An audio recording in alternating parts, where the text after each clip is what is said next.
alarma de Guzmán que dice, bueno, no podemos pagar así, no podemos pagar con estos plazos. Es cierto, lo que pasa es que según como se organiza habitualmente Estados Unidos con este tipo de cuestiones, la injerencia principal respecto a la política de Estados Unidos en el Fondo Monetario la lleva el Departamento del Tesoro y no el Departamento de Estado, que es la Cancillería.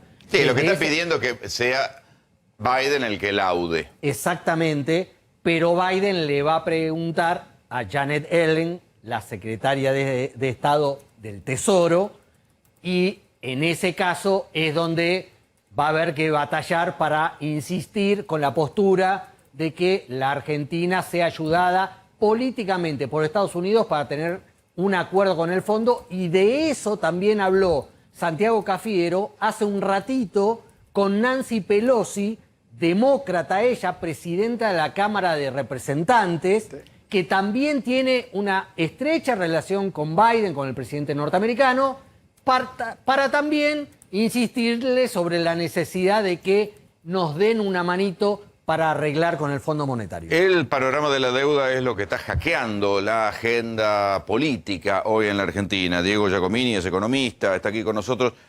¿Qué se puede esperar de la manera, o qué manera se puede esperar para pagar la deuda? ¿Qué ves vos? Mirá, buenas noches, gracias por invitarme. La deuda, así como está, la deuda con el FMI, es un tercio nada más de la deuda. Para que entiendan, hay un tercio de deuda que es con el FMI, un tercio de deuda que es con los bonistas bajo ley americana. Pero no es con eso que ya la habían pateado y resuelto. Y otro tercio de deuda no, y otro tercio de deuda que es bajo ley doméstica. ¿Por qué menciono esto? Porque la deuda, ¿cómo se paga? Se paga en lo financiero con superávit primario, que eso es lo que te hace que te la renueven. Y de verdad, en el largo plazo, con crecimiento. Bueno, Argentina no tiene ni superávit primario ni crecimiento, pero no es que no tiene crecimiento hace 10 minutos, no tiene crecimiento hace 11 años. Entonces, la deuda con el FMI, por más que Argentina obtenga lo que quiera, que hay probabilidad de plazos, al FMI se le debe 43.000 millones de dólares, ¿ok? Que hay que pagarlo de acá al 2024, redondeando. Imagínense que hay un acuerdo a 10 años. Como es más largo el plazo, cuenta de almacenero con números redondos para que lo entienda. La deuda pasa de 43.000 y moneditas a 50.000. Hay que pagar 5.000 millones de dólares por año durante 10 años. Se sale con la suya Alberto Fernández y Guzmán, hay que empezarlos a pagar en el 2025 o en el 2024. ¿Cuál es el problema?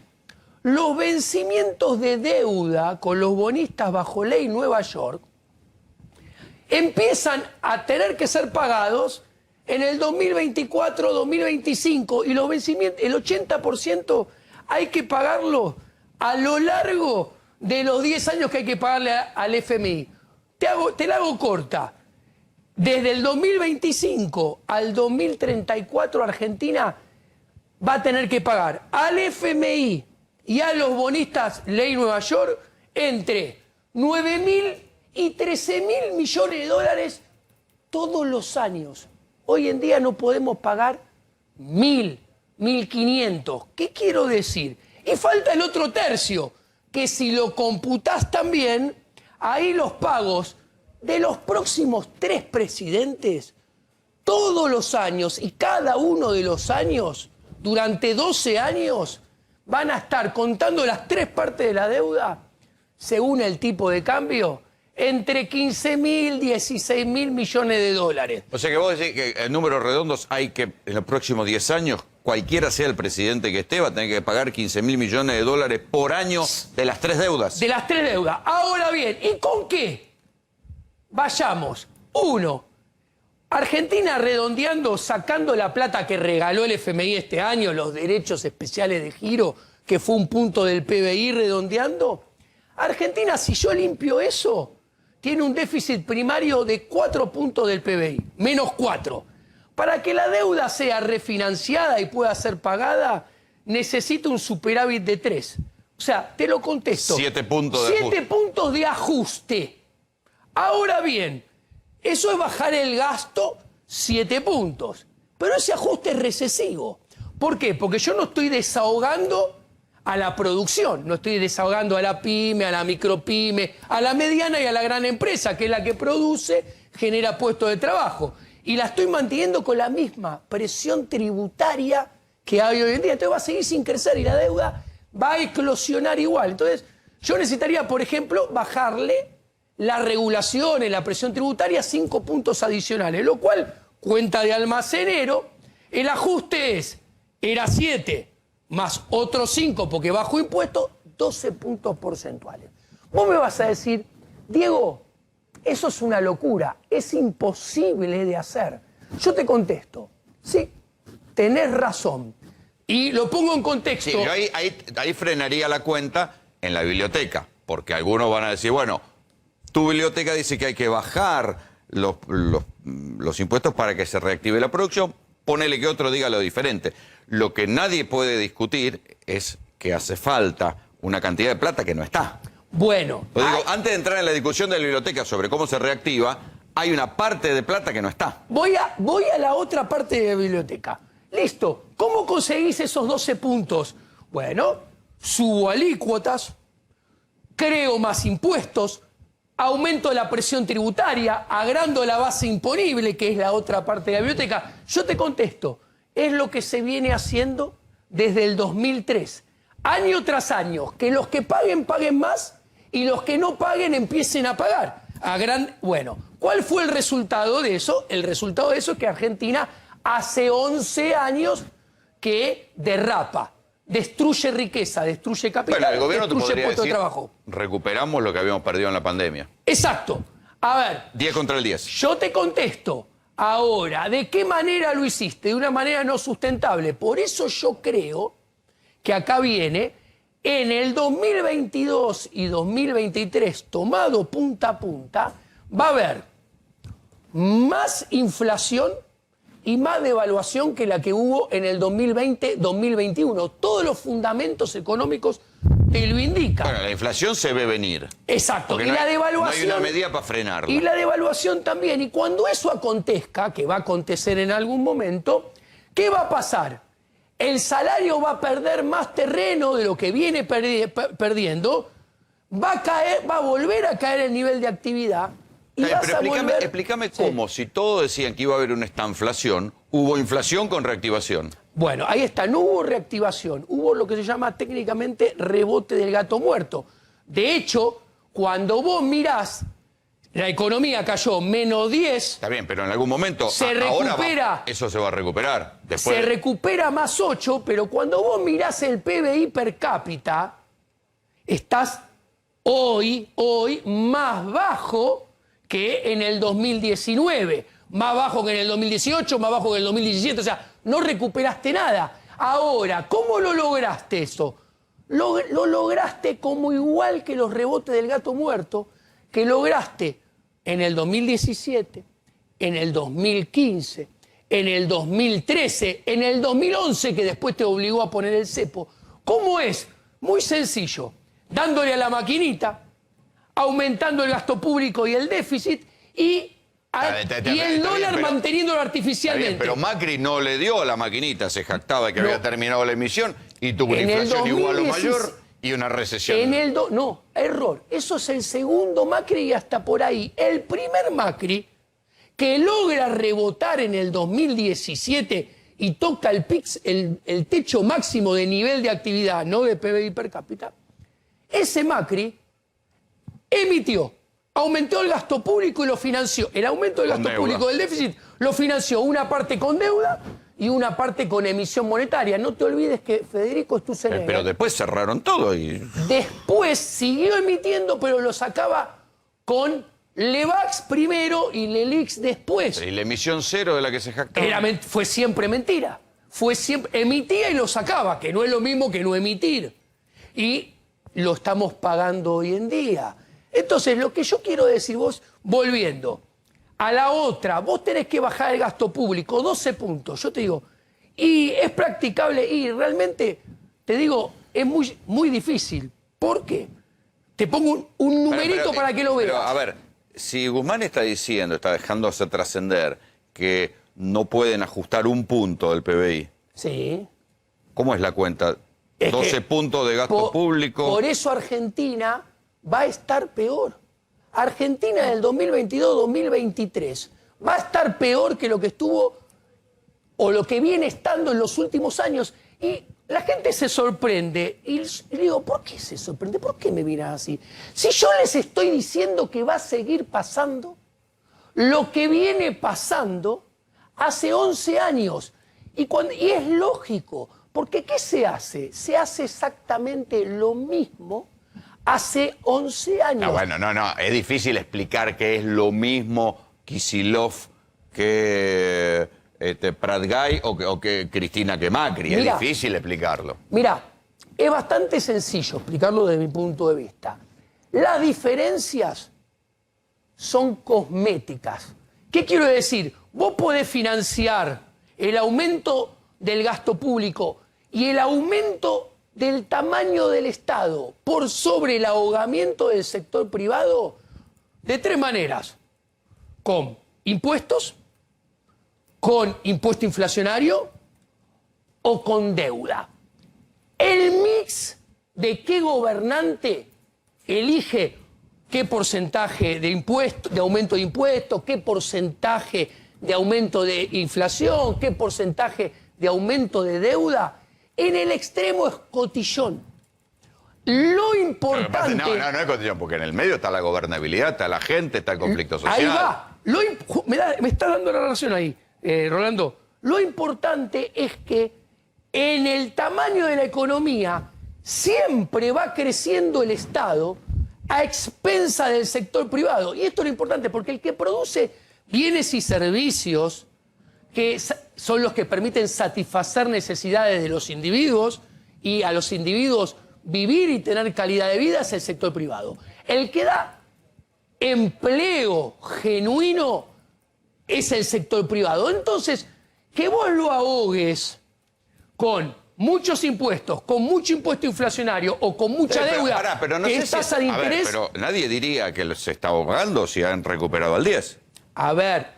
Digo, no sé si se están ahogando. Y yo coincido con que el gobierno no ha hecho mucho, es como el crecimiento de los yuyos. Crecieron porque crecieron, pero mal no les fue, digamos, si crecieron al 10. El buen economista mira las cosas en tendencia y en el mediano y largo plazo. ¿Ok?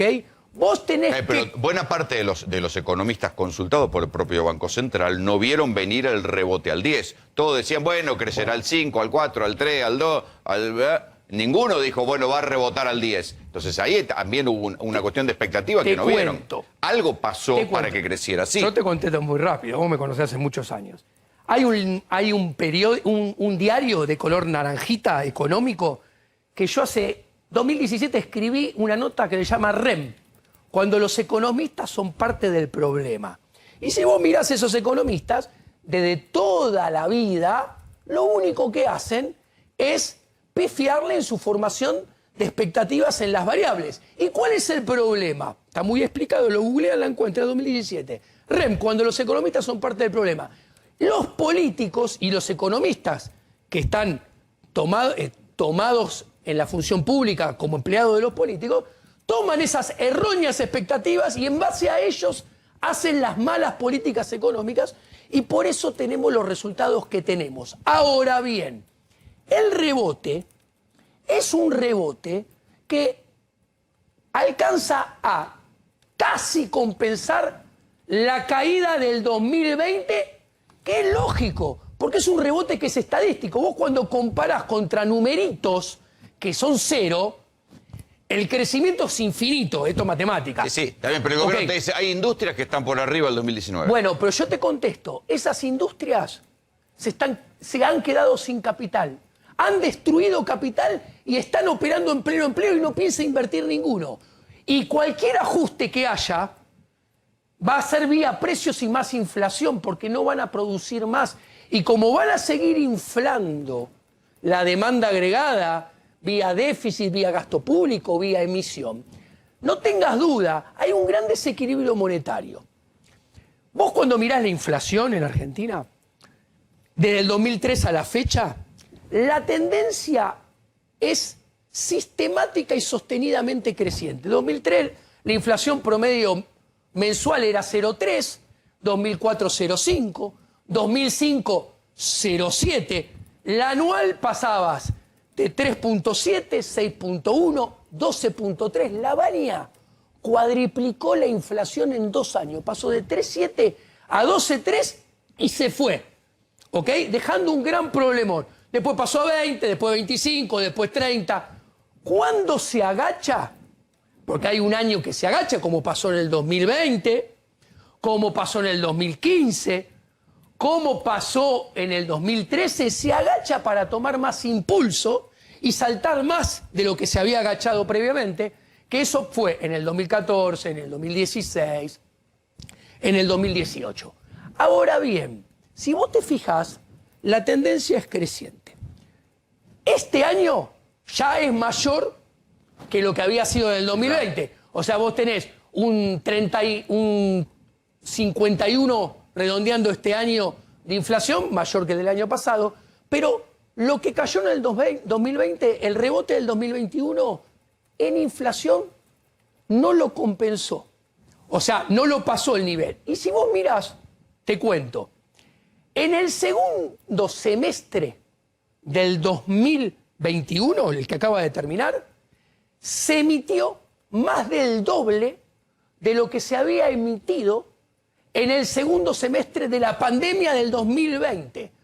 Cuando vos mirás en términos reales cuánto se emitió para financiar al Tesoro en el 2021, se emitió para financiar al Tesoro en términos reales ajustados por inflación lo mismo que en el 2020, pero con mucho más inflación. ¿Qué pasa si...? Entonces, ahí te redondeo. Lo que emitieron no terminó de hacer efecto. Lo que acaban de emitir no empezó a hacer efecto. Y como van a seguir emitiendo en el 2022-2023, el escenario monetario, que es tipo de cambio, dólar e inflación, está absolutamente comprometido y en escenario monetario 2022-2023 vamos a extrañar el escenario monetario 2020-2021. ¿Qué pasa si no hay acuerdo con el fondo? Bueno, el acuerdo con el fondo no soluciona absolutamente nada.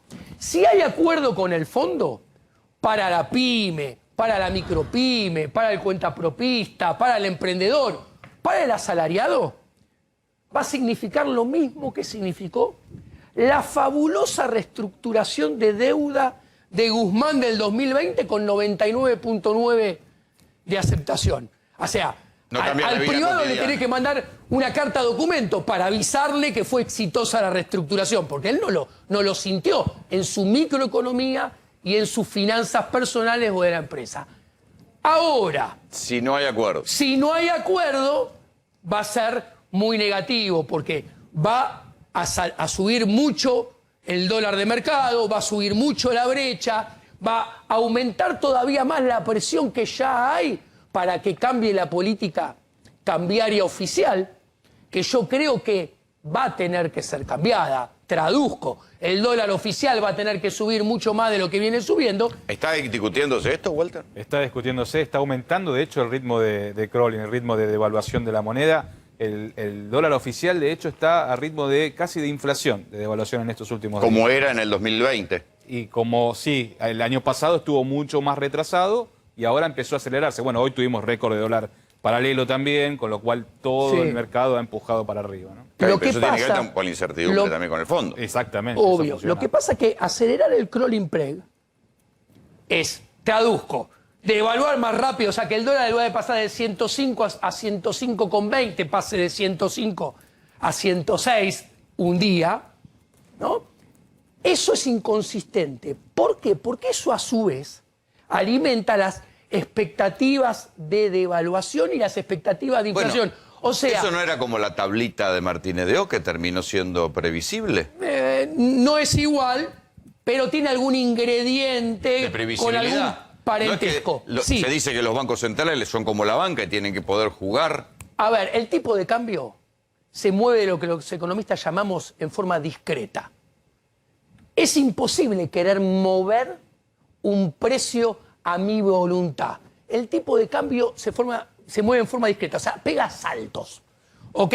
Y si ustedes miran, es lo que viene pasando desde el 2018, de la conferencia de prensa famosa, el 28 de diciembre del 2017, cuando cambiaron las metas. ¿El dólar qué hace? El dólar salta. Una vez que salta, se estabiliza. Después baja un poco, pero después de que baje un poco y se estabilice, baje un poco, la inflación mensual se acelera. Entonces, por ejemplo, pasa de tener 3 a 4,5 de inflación. Bueno, por eso justamente es que el gobierno no sincera el salto del tipo de cambio, porque tiene terror. Imagínate, con todo controlado, la inflación promedio de los 12 meses del 2021, o sea, sin aumento de tarifas, el dólar totalmente sin moverse, con ultra cepo, mega cepo, cada vez más fuerte, la inflación mensual fue 3,5 promedio. Cuando mueva el tipo de cambio, la inflación promedio mensual va a subir. Te tiro un dato. El propio Fondo Monetario está diciendo en sus papers y en sus blogs que hay que soltar el tipo de cambio por lo que está pasando en el mundo y también lo que está pasando en Estados Unidos con las tasas. Y para cortar la brecha también, ¿no? Que ese es uno de los temas que mencionaba Diego. Es uno de los grandes problemas que tiene Argentina. 102% de brecha entre el tipo de cambio oficial y el tipo de cambio paralelo, los dólares financieros. Si vos no acortás esa brecha, es inviable, ¿no? Entonces es lo que está reclamando. Está bien, pero ¿qué más precisiones? ¿Qué pensás que pasa si no hay acuerdo? Porque a la fecha de hoy no se ve el acuerdo, más allá de la euforia de hoy en Estados Unidos. Bueno, si no hay acuerdo, yo creo que se va a acelerar la devaluación del paralelo, se va a acelerar el ensanchamiento de la brecha, se va a terminar materializando más rápido y más fuerte el sinceramiento del tipo de cambio oficial, que no sé si, lo digo con toda la letra, si la vicepresidenta y la Cámpora, que son los que parece que manejan las relaciones exteriores, no van a aprovechar para hacer un viraje y hacer un alineamiento, no, supongo, no es certero, pienso en voz alta, yo Diego Giacomini, con China. Porque, a ver, esto es interesante. La oposición, cuando no votó el presupuesto, que acá yo voy a decir algo muy sencillo, no lo votaron porque tenía déficit fiscal. Todos los presupuestos del PRO tenían déficit fiscal. No lo votaron porque era financiado con emisión monetaria. Todos los presupuestos del PRO fueron financiados con emisión monetaria. No lo votaron porque los supuestos macroeconómicos eran irreales. Les cuento, desde 1992 a la fecha, todos los supuestos macroeconómicos de absolutamente todos los presupuestos fueron irreales. Entonces, no lo votaron por un manejo político, porque es inconsistente. Ahora, porque antes lo votaban siempre un partido o el otro aconteciendo esto. El punto es que al no haberlo votado, le dieron la excusa y le sirvieron en bandeja de plata. No lo sé, pienso en voz alta, no es una aseveración.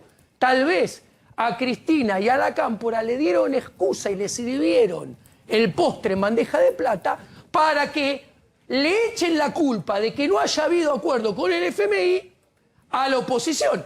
Porque de última, si ustedes piensan un segundo, el FMI para acordar necesita, llamémoslo, un plan económico o una proyección de números económicos, que en Argentina son siempre mentira, nunca se cumplen. El FMI mismo, a lo largo de toda la historia, es cómplice de los fracasos argentinos, siempre fracasó y no entiende el bimonetarismo argentino. El punto es que no hay números. Y si no hay números, ¿sobre qué vas a firmar un acuerdo? O sea, está sembrado el campo para que no haya acuerdo, aun cuando, y cierro, tanto al FMI como a Argentina, a los dos les interesa firmar y los dos tienen interés en firmar un papel que diga, y acordamos algo que ambas partes sabemos que no se va a cumplir nunca. Exacto. Diego, gracias por venir. Un placer. Hay una polémica en la Argentina que la terminó.